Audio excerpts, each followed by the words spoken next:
नमस्कार, स्वागत है आपका वर्ल्ड कप धमाका में। मैं हूं समीप राजगुरु और जैसे कि मेरे सहयोगी जब मुझे टॉस कर रहे थे पंकज जी, वो बता रहे थे कि हर किसी की निगाहें इसी मुकाबले पर है और वाकई में हर किसी की निगाहें इसी मुकाबले पर है। लेकिन अब हम स्टूडियो में आ गए मन्नी पाजी और आरपी के साथ ये बात करने के लिए कि इस मुकाबले में होगा क्या, क्योंकि असली बात तो यही है ना, ये मुकाबला हम जीतेंगे या नहीं जीतेंगे, और जीतेंगे तो हम सेमीफाइनल पहुंचेंगे, सेमीफाइनल पहुंचेंगे तो हम फाइनल पहुंचेंगे कि नहीं। तो यहां से काफी सारे जो है ना सवाल यहां से जुड़े हुए हैं। और अगर न्यूजीलैंड जीत जाती है तो रविंद्र जडेजा ने कही दिया है कि सूटकेस जो है उनका पैक है और वो बस सूटकेस उठाना है, एयरपोर्ट के लिए निकल लेंगे कल शाम को। तो ये सारी बातें हैं यहां पर। लेकिन फिलहाल एक गंभीर बात यह है कि यहां पर जो टारगेट रखा है, अफगानिस्तान ने न्यूजीलैंड के सामने टॉस जीतकर पहले बल्लेबाजी का फैसला किया था आज अफगानिस्तान ने, और सिर्फ 125 रन का टारगेट, सिर्फ 125 रन कहना होगा क्योंकि ये टारगेट छोटा लग रहा है यहां पर देखते हुए। और जब तक हालांकि दूसरी टीम बैटिंग ना कर ले, ना पिच के बारे में ज्यादा बोलना चाहिए, ना ही टारगेट छोटा बोलना चाहिए, लेकिन जितना हमने देखा 124 एक छोटा टारगेट यहां पर लग रहा है और ऐसा लग नहीं रहा कि न्यूजीलैंड को रोकने के लिए काफी होगा। क्यों ना हम अपने एक्सपर्ट से पूछे, मन्नी पाजी से पहले, जो हमारे सीनियर एक्सपर्ट भी है। मन्नी पाजी, सिर्फ 125 का लक्ष्य यहां पर न्यूजीलैंड के सामने, शानदार गेंदबाजी की न्यूजीलैंड ने और एक पारी जादरान की बड़ी जबरदस्त जरूर रही, लेकिन इसके अलावा अगर बात करें 125 एक छोटा टारगेट नजर आ रहा है। बहुत छोटा नजर आ रहा है। मैं सोच रहा था कि 150 तो कम से कम टारगेट होना चाहिए, लेकिन आपने न्यूजीलैंड बॉलिंग की बात की। वो देखिए, कोई भी बॉलिंग अटैक अच्छा लगने लगता है जब आपके फील्डर्स आपका साथ देते हैं मैदान के ऊपर, और फील्डिंग कितनी बेहतरीन की है। कैचिंग अगर आप उनकी देखें, एक भी कैच ड्रॉप नहीं हुआ, लाजवाब कैचिंग। बिल्कुल, और ये बड़ी एक खास बात है न्यूजीलैंड टीम की, क्योंकि ये बेसिकली एक स्पोर्टिंग नेशन है।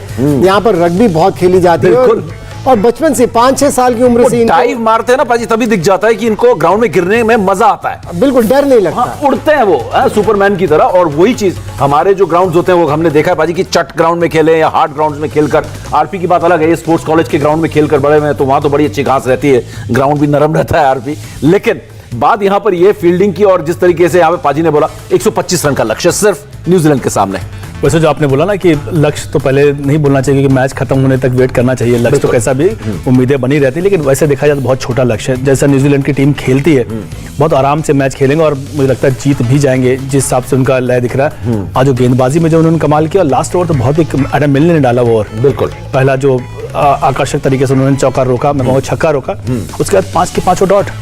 ये दर्शाता है कि आपका मोमेंटम आपकी साइड है। बिल्कुल बिल्कुल। और अगर गेंदबाजी की बात करें यहाँ पर, तो यहां पर ट्रेंट बोल्ट ने 4 ओवर में 17 रन देकर 3 विकेट लिए, जिसका डर था और वो डर सही निकला, क्योंकि ट्रेंट बोल्ट जैसे एक वर्ल्ड क्लास बॉलर, इतना अनुभवी गेंदबाज को खेलना आसान काम नहीं था। लेकिन अगर हम बात करें दूसरी तरफ, अगर हम देखें तो मिलने ने बड़ी शानदार गेंदबाजी की, 4 ओवर में 17 रन दिए। और जो जिस ताकत की हम बात कर रहे हैं अब अफगानिस्तान की, वो ताकत यहां पर कितनी काम आएगी वो देखना होगा। 3 स्पिनर्स, मुजीबुर रहमान की जरूर वापसी हुई है, राशिद है, नबी है, लेकिन अगर आप स्पिनर्स के आंकड़े देखें मन्नी पाजी और आरपी, मिचेल सैंटनर ने सिर्फ 2 ओवर किए और 27 रन पड़े और विकेट। और सोडी की भी बात करें तो उन्होंने भी 2 ही ओवर किए, अपने ओवर्स नहीं पूरे कर पाए आज इस पिच पर। तो ये एक सवाल है, सिर्फ 2 ओवर किए ईश सोडी ने और सैंटनर ने, जो उनके मेन अटैकिंग बॉलर्स हैं, और उन्होंने 2 ओवर में 13 रन दिए, मतलब 6 से ज्यादा के औसत से उन्होंने भी रन खाए और वो 1 विकेट लेने में हालांकि कामयाब हुआ। पिच के ऊपर अगर आप देखें तो थोड़ी थोड़ी घास दिख रही थी, मुझे लग रहा है उसकी वजह से सीम बॉलर्स को थोड़ा सा फायदा मिल रहा था। और बड़े बड़े क्लेवर कैप्टन मैं कहूँगा विलियमसन है, क्योंकि समझते हैं, बहुत बढ़िया तरीके से रीड करते हैं पिचेस को, और शायद भांप लिया होगा कि स्पिनर्स की इतनी ज़्यादा ज़रूरत पड़ने वाली नहीं है। और जब सैंटनर को पहले ओवर में 8 रन गए, उससे ही पता चल गया कि इतनी ज़्यादा हेल्प नहीं है स्पिनर्स के लिए। पहले ओवर में 8 रन इस सोडी के ओवर में भी गए, हालांकि उन्होंने विकेट ली, खराब बॉल पर विकेट ली, लेकिन उन्होंने भाप लिया था कि सीम बॉलर से ही कमाल करना होगा और उन्होंने कमाल किया है यहाँ। लेकिन कमाल था वो बहुत हाई था, वो उनको पता था कि ये मस्ट विन सिचुएशन है और उस तरह से होमवर्क करके आए थे। वो बॉडी लैंग्वेज से दिख रहा था, और जैसे पहले भी हमने बात की, जिस तरह की कैचिंग देखी उससे पता चल जाता है कि कितने तैयार आए हैं न्यूजीलैंड के खिलाड़ी। बिल्कुल, कोई दबाव उन पर नहीं दिखा कि मस्ट विन है। भले ही आप ऐसे जब दबाव वाले मैच में आते हो, छोटी टीम हो बड़ी टीम हो, आप पर एक दबाव होता है, और न्यूजीलैंड पर वो नहीं दिखा है। और हालांकि जब जादरान बल्लेबाजी कर रहे थे, बड़ी शानदार नजीब ने बल्लेबाजी की, 48 गेंदों में 73 रन बनाए, 6 चौके और 3 छक्के भी लगाए, लेकिन इसके अलावा कोई भी पिच पर नहीं टिक पाया। अगर आप देखें, इसके अलावा गुलबदीन ने 15 रन बनाए और नबी ने 14। तो ओवरऑल पूरी की पूरी टीम फ्लॉप रही है। एक पारी के अलावा अफगानिस्तान का कोई भी बल्लेबाज चल नहीं पाया। लेकिन सवाल यह है कि आरपी, यहाँ पर अफगानिस्तान क्या थोड़े और रन बना सकती थी अगर दूसरे बल्लेबाज अपने आप को थोड़ा सा और कमिट करते। यहाँ पर गेंद जो थी हम देख रहे थे, आप अगर देखें कि बल्लेबाजों को इतनी मुश्किल नहीं हो रही थी, शायद उस पर आप ज्यादा बताएंगे। और दूसरी चीज, क्या स्पिनर्स की तिकड़ी जिस पर अफगानिस्तान निर्भर कर रही है, जो वो है त्रिमूर्ति उनके स्पिनर्स की, क्या वो आपको इफेक्टिव होती हुई नजर आ रही है इस पिच पर?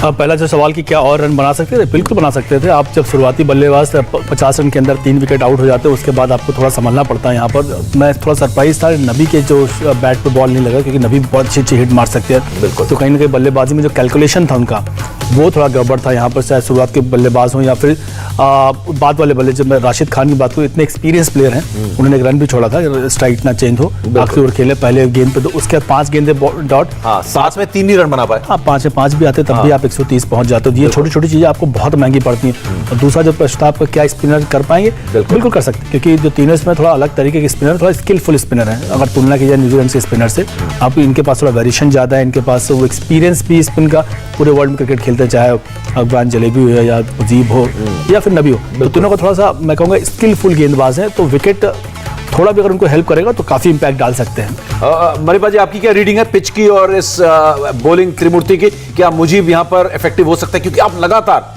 मुजीब के खेलने पर अफगानिस्तान का थोड़ा सा पलड़ा जो है वो बराबरी, संतुलन आता है इस मैच में। हालांकि आपने लगातार India TV cricket YouTube channel हो या कि हम इंडिया टीवी पर हो, हमेशा बोलते रहे हमारे दोनों क्रिकेट एक्सपर्ट्स कि निश्चित तौर पर एक दावेदार टीम है न्यूजीलैंड, दुनिया की सबसे बड़ी टीम में से एक है आज की तारीख में, उसको रोक पाना बड़ा मुश्किल है। लेकिन मुजीब के आने से कहीं ना कहीं, अगर हम कहें 40-60 का रेशियो हो जाता है, वरना 90-10 का परसेंटेज दे रहे थे मन्नीपा जी तो। लेकिन मुजीब के आने से और मुजीब का इफेक्टिव होना, आपको कितना यहां पर उम्मीद दिख रही है? देखिए, एक चीज़ तो पहले कहूँगा, टॉस जीत के पहले बैटिंग करने का फैसला किया अफगानिस्तान ने, यानी कि एक चीज़ बता दी उन्होंने कि हमें अपने स्पिनर्स के ऊपर, तिकड़ी के ऊपर पूरा भरोसा है कि जो भी स्कोर होगा हम सामने वाली टीम को परेशान कर सकते हैं। और ये कर सकती है टीम, क्योंकि ये क्वालिटी स्पिनर्स, जैसे आरपी ने भी अभी बोला, ये क्वालिटी स्पिनर्स हैं। अब यहाँ से अफगानिस्तान को इतने छोटे स्कोर में अगर ये मैच जीतना है ना, तो लगातार अंतराल पर विकेट्स लेते रहना होगा, और उसमें इन तीनों स्पिनर्स की बहुत अहम भूमिका रहने वाली है, खासतौर से मुजीबुर रहमान की, क्योंकि वो पावर प्ले में बॉलिंग करते हैं। उनको देखिए, अगर आप पहले 3 ओवर, 6 ओवर्स में पहले 3 ओवर तो डालते ही डालते हैं। सो वो अगर पहले 3 ओवर में 3 विकेट ले लेते हैं तो एक दबाव बनेगा न्यूजीलैंड के आने वाले बैट्समैन के ऊपर, और बाकी स्पिनर्स को भी अपनी भूमिका निभानी होगी।